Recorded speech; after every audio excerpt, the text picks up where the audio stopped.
Joining us now to break down the status of the 2020 race is Liz Harrington, the national spokesperson for the Republican National Committee.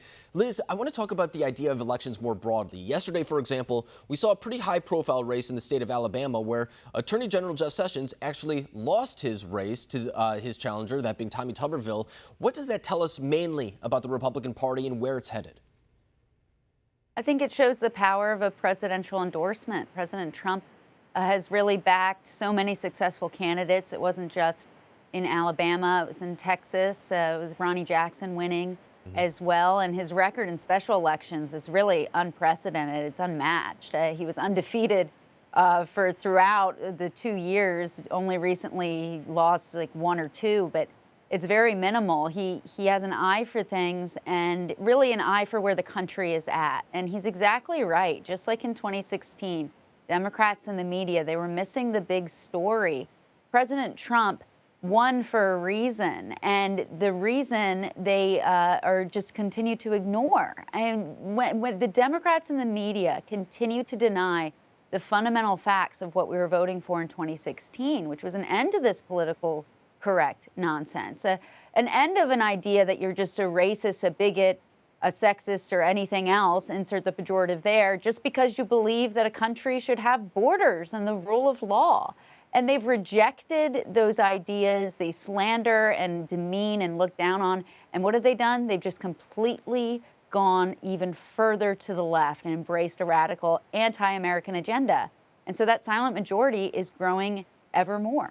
And I do want to talk about that, too, because, for example, I referenced that Monmouth poll where 57% of the respondents said that they think that there are Trump supporters in their community, even their families, who aren't willing to say so publicly for the reasons that you just said right there, because a lot of times they'll be labeled as a racist or whatever it may be by the mainstream media, when, of course, a lot of people know that's not the case. I mean, and I think that's a problem, actually, that the media is doing right now. They want to make it so much them against the president where they forget about the 60 million people who put the president into office. I mean, even once President Trump is gone, those people are still going to be there. So when we talk about this idea of a silent majority or these silent voters, do you believe that that'll take place in November that isn't being reflected right now in the polls?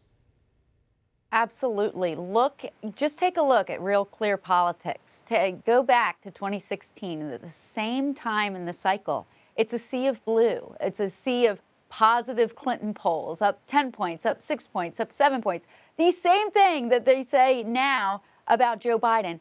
Guess which polls showed President Trump ahead? Rasmussen, the LA Times poll back in 2016 was accurate. Those were the only ones. Yeah. So it's amazing to me. It's the same playbook.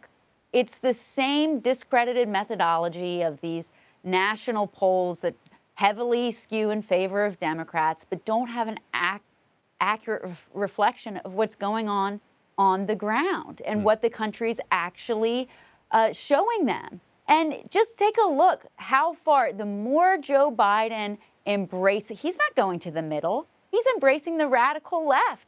He's saying we can't have cash bail. He's saying no border whatsoever, no detainees, nothing, no ICE. I mean, he's embraced a socialist agenda that is going to be way too radical for the average American, and it's not showing up in these national polls, and because of that same effect.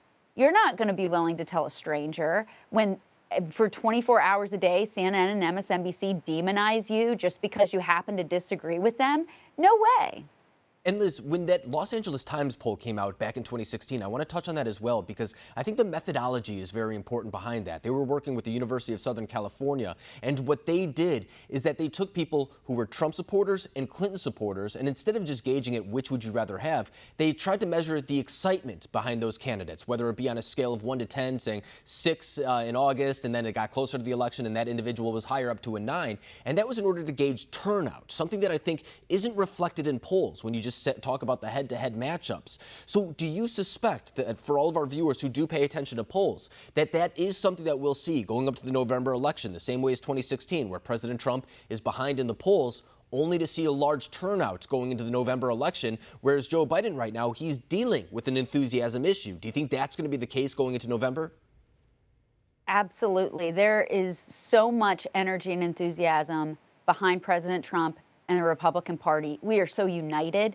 You look at the Democrats, no one's energetic about Joe Biden. They weren't energetic about Joe Biden in 1987, the first time he ran for president and only cracked 2% in the polls. They're certainly not energized now after he spent a half a century in Washington and never did all the things he's claiming he says he's going to do now. He doesn't have that energy there. And the only energy that is on the Democrat side that they're too afraid of is the people out there in the streets that are tearing down monuments, that are saying we got to defund the police. That's where the energy is, and that is turning off the rest of the country who actually likes this country, who believes in our founding principles, who wants to protect and defend them, the equality, the equal justice under the law, the equality of opportunity, and living the American dream. Joe Biden has shown he will not take a stand against the radical left in his party. He doesn't have the enthusiasm on his side, and his agenda will completely turn off normal, everyday Americans, like just on this tax day, right? Where the average American got a $1,400 tax cut. And what does Joe Biden say? I'm going to cancel that the first day in office and then hike them to pay for a socialist agenda. It's just not going to cut it, and it's not going to drive people to go vote for him on election day. Yeah, and Liz, you and I have talked about this before too. When it comes to taking a stand on an issue, it's a double-edged sword for Joe Biden because he's either going to lose some of the progressive support behind him or he's going to lose some of the moderate support if he were to side with the more progressive individuals who are part of his party right now. And it looks like those progressive individuals are the ones who are controlling the platform, controlling the movement. We just saw the task force with Senator Bernie Sanders, Representative Alexandria Ocasio-Cortez.